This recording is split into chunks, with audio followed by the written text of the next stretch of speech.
Hi, I'm Deb Bell, and I'm glad to be here to talk with you today. I'm going to talk a little bit about cultivating a love for learning in our homes, and this is taken from my book, The Ultimate Guide to Homeschooling, which has been released by Apologia Press this spring.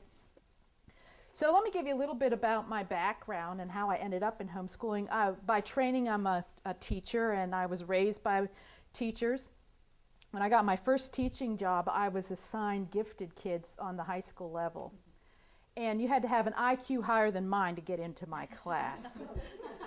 But that actually ended up being my very early route into homeschooling, because very shortly into my first teaching experience, I began to question the very system that we had constructed for teaching kids how to learn. Because here I had the kids in the district who had been identified as having the greatest potential, and many of them were disengaged from the learning process. And I was doing a lot to try to engage them. I've always loved learning. It even predates my conversion to Christianity. I think it's a blessing that God has given me, is that I love to learn. But despite all of my efforts, there were just these kids who I just could not get to participate in all of the activities that we were doing in class.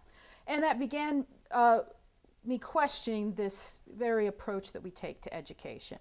Well, all of that musing was quickly interrupted by the fact that I got married, and I got pregnant, and I had twins. And I just was praying, Lord, let me live till they are 5, and I can send them to school and take a shower and comb my hair maybe. But at the same time that I am beginning to raise a family, some of my girlfriends who had not gone to college, let alone not had teaching degrees, began to homeschool. And at first I was really offended by their decision, because I thought, what does this say about my educational training? But it was a surprising situation in that I kept my mouth shut and decided to wait for the results. And very shortly what I began to see was the fruit in these kids' lives. And I really couldn't help but compare that to my own experience as a classroom teacher, and note that these kids seem to retain that love for learning and that curiosity that I wanted to preserve in my own children, that I had not seen in my students or been able to reignite or stimulate in the classroom. So I started going to homeschooling conventions, and pretty soon I got sucked into the homeschool movement, and then I became an advocate of homeschooling, and I wrote The Ultimate Guide to Homeschooling. So let me talk to you a little bit, though, about my philosophy of education and try to frame this from a biblical perspective, because my husband and I came into homeschooling for the opportunity to cultivate a love for learning in our kids, to preserve that. We wanted to raise lifelong learners. But first, I think we have to answer the question, is this even a biblical concept? Is this even a blessing that God has for us as Christians? Is it an optional preference, or is it something important that we as believers want to preserve in our homes? There's a very interesting Proverbs that I love, Proverbs 25:2, that says, "It's the glory of God to conceal a matter, it's the glory of kings to search it out."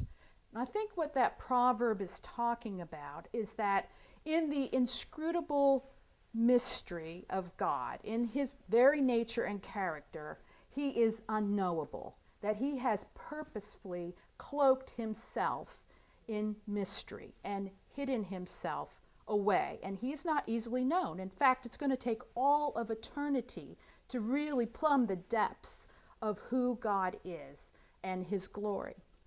But his gift to man is the gift of curiosity. It's the glory of kings to search it out. And I think what that is getting at is the fact that how God gives us as human beings purpose is he gives us a universe cloaked in mystery, and given us the brains and the curiosity and desire to explore and investigate. And that gives us a sense of satisfaction when we search out a matter, when we learn and we come to understand and begin to see reward from the efforts we exert in terms of investigating and applying ourselves to academic rigor, if you will. We find satisfaction, and that gives us meaning. And the higher purpose in all of that is that God in his kindness is giving all mankind the opportunity to investigate and explore and desire to know the Creator. As we pursue learning, that gift of curiosity that God has given us is ultimately designed to draw us into a quest for discovering who God is and what our relationship is to him. Now, if you think about your children, all young children have the gift of curiosity. Think about your toddlers and your preschoolers. What are they doing all day long? They are exploring and investigating. They don't need you to organize a curricula for them in order to learn, right? They do not need you to structure their day in order to provoke them to engage in exploration, investigation. You know, they're into everything, especially what you don't want them to be into, right? Now, what happens to those kids when we send them off to a traditional school setting? Suddenly, we begin to manage and control and structure all of that energy, all of that natural curiosity that is God-given. And what happens over a period of time? An exercise that I think is well worth engaging in as we explore various ways to educate our kids is to go to a local conventional school and start out in the kindergarten and primary halls. Look in the classroom window. You're going to see a buzz in there. You're going to see kids engaged, raising their hands, eager to learn.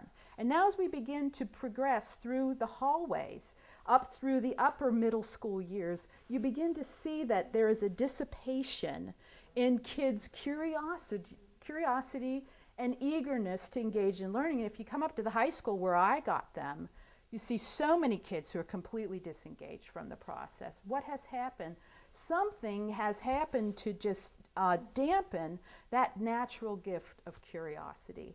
And even though I hold public school teachers in great respect for their efforts, they are investing in these kids, I think in an unwitting way the enemy is using a traditional, conventional approach to learning to kind of kill that natural curiosity in his ultimate intention of killing any kind of curiosity or desire to know the Creator.